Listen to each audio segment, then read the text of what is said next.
Hi Gemini, welcome to Higher Source Tarot for your Is It in the Cards Love Tarot reading for August 2022.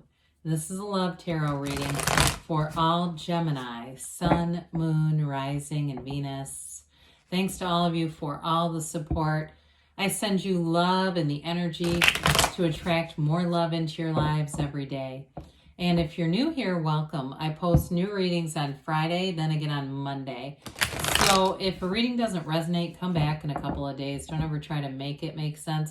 Fridays are always a general reading. So those could have to do with career, finance, travel, moving, all kinds of stuff. Today is the only day I do a love reading. Next Monday, it could be a Law of Attraction tarot card reading or a more detailed Celtic cross style reading. So if you like tarot and you like the channel, I'd love to invite you to subscribe to Higher Source Tarot.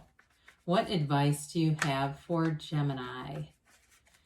Sun, Moon, Rising, and Venus. What does Gemini need to know about love for the best and highest good of all concerned with Gemini? Messages for Gemini about love, please. All right, so we will draw 3 cards to represent your energy. I guess we're going to keep that one there. 3 cards for the other person that you're attracting, 3 cards in the advice. You've got the Hierophant, the 6 of Pentacles, and the Knight of Wands. Their energy is the Ace of Cups, 7 of Pentacles, that's interesting, and the King of Swords. The advice is the 6 of Wands, the 8 of Wands. Now we've got the 10 of Swords there, but that doesn't really scare me off. I feel like with the energies that you have collectively, you've definitely got a new relationship. Now, there might be something that ends and a new beginning. Okay, so those of you that had an ending, that 8 of Wands, 6 of Wands is all about moving forward. You've got the arrows of love in the tarot here. So you have here Taurus. You've got air, fire, water. You've got all the elements and earth here too. What I think is kind of cool is you have the 6 of Pentacles and they have the 7 of Pentacles, 78 cards here. So I feel like there may be some similarities here in terms of long-term goals. You've got great stability and great energy for commitment coming in. So with the Hierophant, that's also a marriage card. The Hierophant, of course, we know is a priest, but it's an energy of unity. Okay, in terms of the card itself here, we've got these 2 devotees here. These cards, characters of devotion, but they wear the yokes of union. Those Ys are called the yokes of union.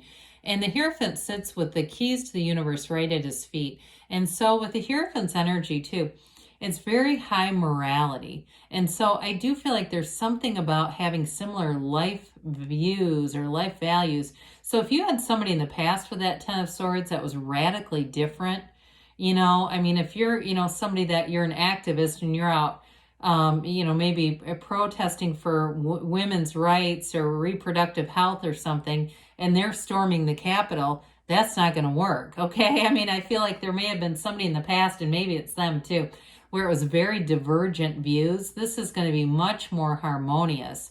There's just something about your 2 energies that it's very complementary. And I also like it too that they have the King of Swords because he's pretty buttoned up. And so it's like this, and not that I'm saying you're buttoned up, but there's something about the Hierophant, because the Hierophant's high morality with that King of Swords that just feels right. So with the 6 of Pentacles, it's balance, it's beauty, it's harmony, it's reciprocity. There's no unrequited love here. This is about 2 people who come together. They work together well. They're in love. I mean, it's wonderful. But with the Knight of Wands, there's the passion. The Wands are the energies that make you feel excited. It's the butterflies in your stomach. So it's, I mean, we can all find someone nice who we could, you know, have a long-term boring commitment with. But with the Knight of Wands, that's the thing that's going to get you excited, where you can't wait to see this person, where it brings in the romance. It brings in the, I mean, there's love here, yes, but it brings in that passion. And also, too, I feel like, you know, Gemini in general is, you're a sign with a great communication, but a great sense of humor too. And so I just feel like you can't have somebody that's going to be dull. And so with that Knight of Wands, I do feel like it's that energy of just saying there's going to be a real spark and a magnetism. Well, they're ready. especially with this Ace of Cups. Aces are initiations and new beginnings. This ace has the yods or the yods of the tarot, either pronunciation acceptable. First letter of the name of God in Hebrew. And so it's definitely a commitment. It's somebody who wants to be in a commitment, who wants to find love. And I feel like they may have had a weight with that Seven of Pentacles. So they may be very financially stable. I feel like they're mentally, emotionally, spiritually, financially, and physically fit. And they've been manifesting you. I do feel like it's worth the wait, though. I mean, I just think they're going to be head over heels with you with that Seven of Pentacles, Ace of Cups combo.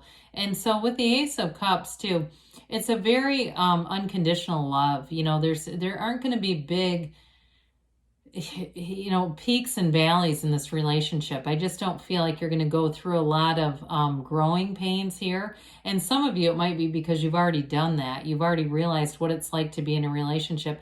I don't want to get too sidetracked, but I recently saw a woman post something about her home. They're selling their house, and the kids did some damage by things they put on the walls.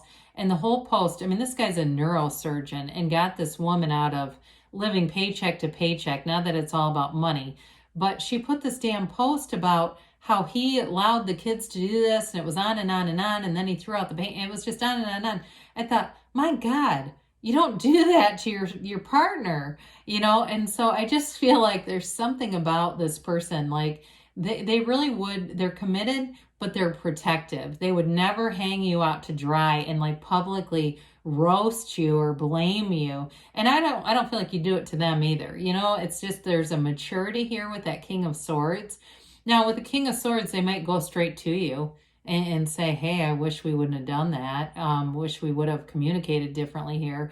But with the King of Swords too, they're very intellectual. So I also feel like too, they have kind of an analytical mind where they'll step back and kind of look at things first. They don't necessarily just jump head in, even though I do feel like they fall in love deeply. I just don't think that they, in terms of life, it's not, they don't have an impulsive energy where they do crazy stuff and then have to try to do damage control. Who wants that anyway, right? Well, we talked about this Ten of Swords. Tens are about a new cycle. So the Ten of Swords is about an ending. So for some of you, that contrast, that black in the card, it may be you or both of them that have put some kind of a past relationship to an end and felt like it was the end for some. I get this like whatever the most recent relationship was, it ended badly and it was difficult to recover. There was a difficult recovery here for one of you. Now, with the Six of Wands, Eight of Wands, that's definitely moving forward in love. The Six of Wands, you've got another six here, so we have two sixes. Also beauty and harmony, it's recognition. But I also feel like it's the honoring commitment, but it's also valuing a partnership, valuing real love, valuing a relationship, and holding it in high esteem. The understanding that even though there are billions of people here, it's not the easiest to match up with one that's a match. So I see the two of you moving forward, and with that Eight of Wands, that's a brace for change card.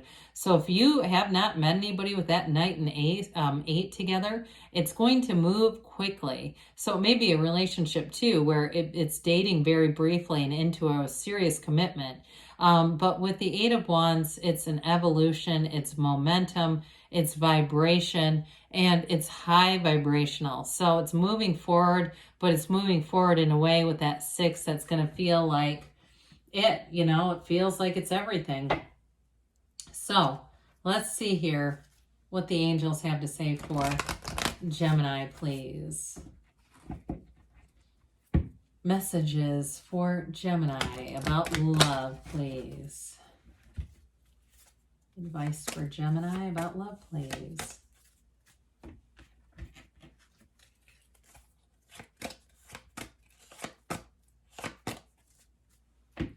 All right, so we have let go and let the universe, let it go and let it flow.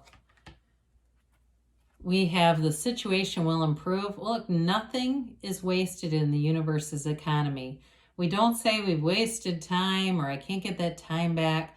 It's all just part of the journey. So with this, we have here, meditation brings answers. I'm glad they brought that up because we really didn't talk about it much, even with the Hierophant. I do want to tell you, too, the numbers 3, 7, and 12 are important with the Hierophant. So maybe all the way up till December, where I feel like it really is clear in terms of like, yes, there's this person. And I know that seems like a long time away, but it's not really. Oh, Jesus, they say a year from now, but when we get that, it doesn't mean in a year from now you'll just be meeting the person. Could be something that starts off in November or so. By December, you know it's a commitment. A year from now, you'll be writing me saying we're married or we're, you know, something serious happened. Choose a new direction. So when you get this too, let the universe be your guide. So know what you want, be clear about those qualities, and know that person is here and the universe will bring them into you. So I love you, Gemini. Yes, it's in the cards, and I'll be back again soon.